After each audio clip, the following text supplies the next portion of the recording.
Finally, mapapanood na natin ang Nocturno. Pero alam mo ba kung saan base ang kwento nito? Nagkakatok sa pintuan. Binuksan mo. Kukunin ka nila.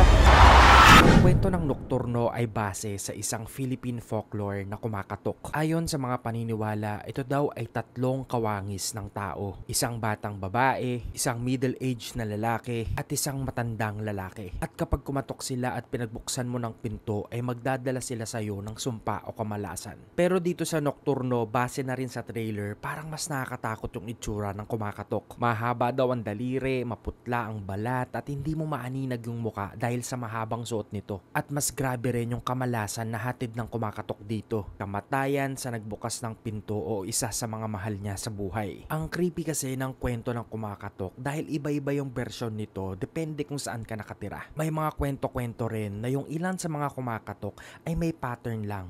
Tatlong katok lang ang ginagawa nito. Ito daw ay parang pangiinsulto sa Holy Trinity. At ang nakakatakot dito, hindi lang daw sa pinto mo pwede marinig yung pagkatok. Pwede sa kisame, sa bintana, sa cabinet, sa mga dingding. Ito na nga mga kamag-anak ang bagong dagdag sa mga horror film tandem ni Nadine Lustre at ni Direk Michael Red. Kakatokin kaya tayo ng takot dito sa Nocturno? Malalaman natin yan this coming October 31 sa Prime Video. Papanoorin mo ba? Let me know in the comments. Okay? Let's go!